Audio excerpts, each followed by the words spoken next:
Most Magic players have probably experienced a game like this. Okay, I'm going to cast my commander Urza, then I'm going to tap my Foundry Inspector and 3 islands to play Mystic Forge. I will then cast Sensei's Divine Top for free. I'm then going to tap that Sensei's Divine Top to draw the card, put it on top of my library, and then I'm going to recast it using Mystic Forge. Then I will go to draw another card, but since I have no cards in my library and Jace Wielder of Mysteries is in play, I win the game. Oh, so you're playing that Urza deck, huh? Now, where exactly have I heard that line before? Oh, so you're using the Mimic tier to beat that boss? Oh, you're using the Tavern Brawler build to win every fight? Jokes aside, I think that Magic the Gathering has a unique deck building system that mirrors the likes of role-playing games such as Baldur's Gate and D&D. Focusing on the Commander format, I want to show why I think this helps the game by letting players express themselves in their decks, but also some of the pitfalls and downsides to the game having an MMO-style building system. To start, let's go over the basics of Commander. The format is made up of 100-card singleton decks, allowing for only basic lands to be duplicated. This mirrors the skill tree of RPGs such as Baldur's Gate and D&D, where skill points cannot be spent to duplicate spells and abilities. In D&D, there are only a limited number of skill points, much like how there are a limited number of slots for cards in Commander decks. This means that both have to allocate the resources to meet needs for survival. A D&D wizard that focuses solely on Haymaker spells will be almost useless after using up their spell slots, much like how a token deck that only focuses on token generation may be stopped in its tracks by a single board wipe if no amount of card slots were used for protection or for rebuilding. Now this leads into how both Magic and RPGs have a similar level of planning and strategy involved. Most Magic players look for spells that have dual purposes. Drawing into a board wipe while your deck has many powerful creatures on the board can be a feel-bad moment, but if that player put a card instead that had multiple uses, it makes it more likely that cards will have a use when drawn in games. Now, finding a card that fits multiple needs that your deck needs can be difficult, given just how there's close to 30,000 Magic the Gathering cards now. But that's where both RPG and Magic players turn to outside resources to help them fine-tune their experience. YouTube is a useful tool for both Magic and RPGs when it comes to finding what you need. Whether it's someone trying to find how to play a paladin as a longtime rogue, or someone who pulled a commander that they want to build from a pack, YouTube has a video for you. I'm sure that you can type in any possible commander onto YouTube and find a handful of deck text to show you the ropes and synergies of the deck, the same way that there are countless videos of how to build a strength build in Elden Ring. Players can have a great outlet for tutorials and questions on different builds and decks that can spark creativity, but also staleness. Now, I'm sure anyone that's been building decks for a little bit has experienced something like this. You pull a commander out of a pack that you really want to build, you go and search a little bit around your collection, find a few cards that you think would be fun to play in the deck, and get onto EDHREC to just fill out the rest of the deck slots. You see that this card has a high synergy for your commander, and that these couple spells would work nicely in the deck as well. I mean, I'm in blue, so might as well throw in a few counter spells since the YouTube video I watched had some. This card isn't really what I wanted out of the deck, but it has a 70% synergy with my commander, so I might as well throw it in. And oh my god, I just made a deck with only the top cards from EDHREC, and now everything that I had from my collection I cut out of the deck. Magic the Gathering gives a unique opportunity for creativity in deck building. Like D&D or RPG characters that we create, these decks are kind of extensions of us. Now, I'm not saying that anyone should feel bad or take out powerful or synergetic cards. Remember the Urza deck that the asshole played at the beginning of the video? Well, yeah, that's my Urza deck, and I love being a degenerate with it. But when I brew up the unique decks, the ones that I take cards that I love to play, even if no one else in the right mind would think to play that card in the deck, that's when I have the most fun playing Magic. Taking a deck archetype or a commander no one has heard of, or making a deck unique to me, is the thing I love most about Magic. Now let's have a small little experiment. I'm going to name a card, and you try to picture the card in your head. Okay, let's go first. The Ur-Dragon. Now I'm sure most of you instantly pictured the card, 5 colors, a sick-ass artwork. Now let's do another one. Harbin Vanguard Aviator. Can you picture the artwork?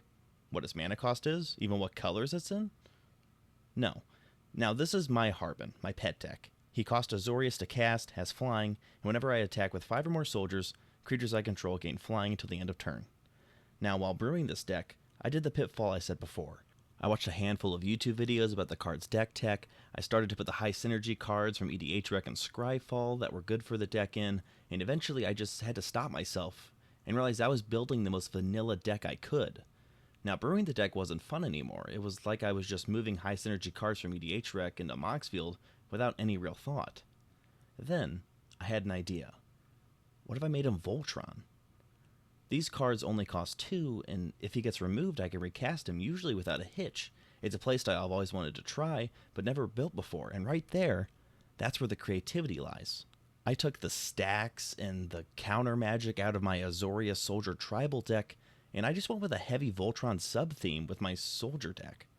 Over the course of playtesting, I noticed that sometimes I was able to get enough swords out to have 4, and Harbit started to look like General Grievous from Star Wars.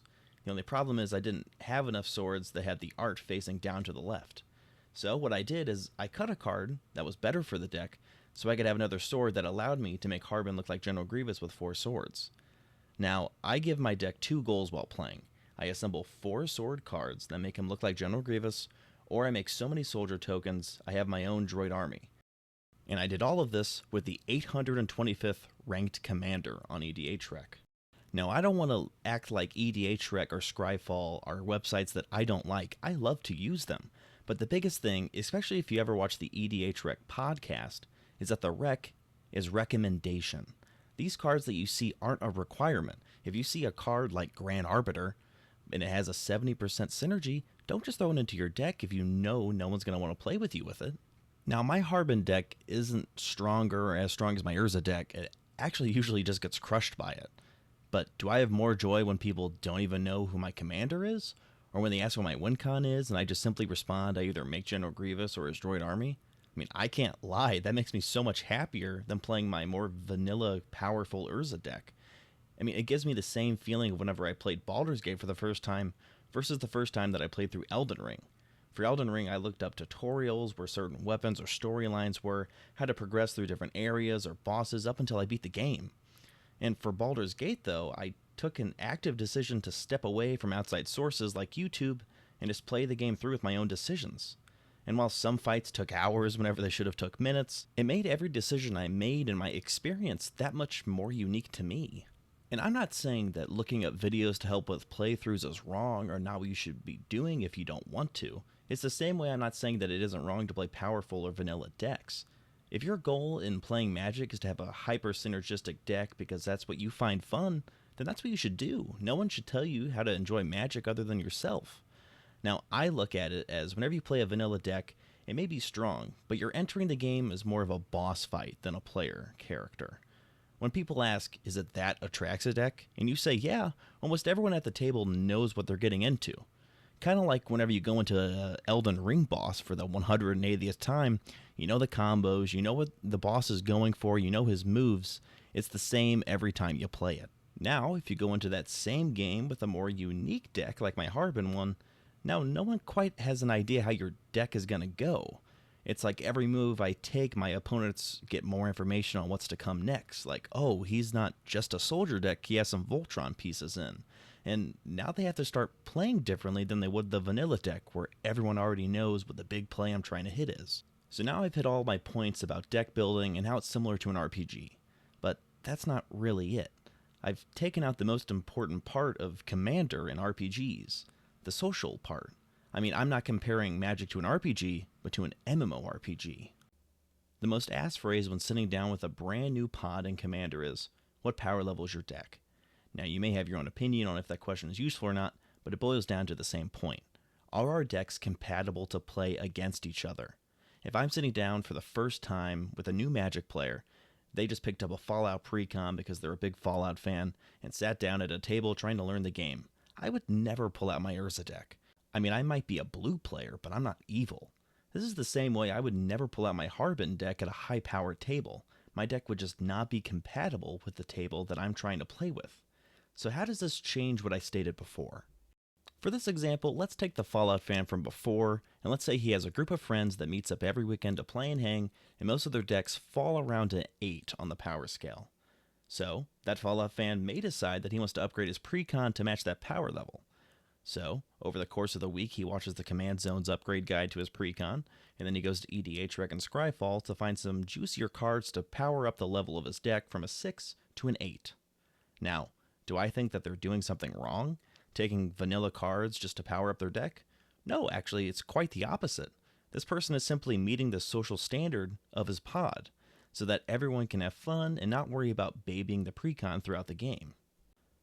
This is similar to my first experience when playing an MMORPG, Star Wars The Old Republic. The first time I ever joined a guild, I made a character extremely powerful for PvP, but the guild that I joined was starting and really going for raids.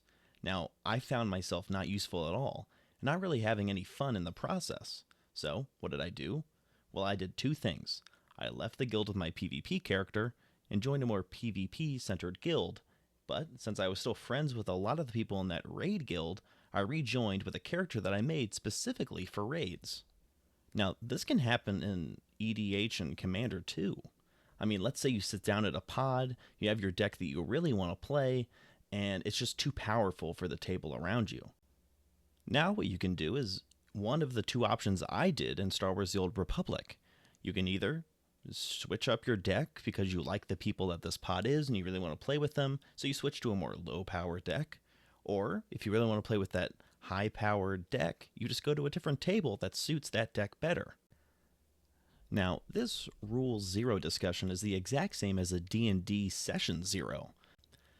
Let's say you show up to your Session 0, you get ready to show your character off, and all of a sudden, your lawful evil character is matched up against 4 other players who are all playing extremely lawful good. Now, maybe you're able to fit that in, but there might be a lot of tension, especially with how one-sided those interactions are, you being the only person by yourself. Now, I think what you can do is you can either switch your character to something that fits the party, but still interest you, or if you really want to play that character, maybe you just find another session. Personally, I like creating characters and decks that are extremely unique to me, but also fit around the pod that I play with. Personally, I have 3 other friends that all have Power 9 decks and have more Power 7 to 8 decks, which is where my Harbin and Urza slot in. Now, if I was to make a unique deck that lied around a 5, I don't think I would ever be able to play it because it just wouldn't be fun to pilot and probably wouldn't be fun for my friends to either take me out turn 4 or just baby me until the end game. One of the core things that I go into deck building with is that Commander, unless it's CEDH, should never be really about winning. Now, I think all of your decks should have the capability of winning, but it's a 4-player format. The best your deck really has is a 25% chance of winning. So if that's all you're going for, you're probably not going to get a lot of satisfaction when just hanging out with your friends on Saturday. I think all EDH players should go in with more of a MMORPG standpoint. You're trying to have a good experience with your friends. Winning should be a big priority when playing the game, but maybe having your deck do something wild or messing with your friend is something that you prioritize just a little bit more than winning. And in my personal experience, that's made my Commander games that much better. If you made it this far in the video, thanks for watching. Be sure to like and subscribe if you enjoyed. And if you have any unique decks or stories, I'd love to hear them in the comments below. Until next time, have a good one.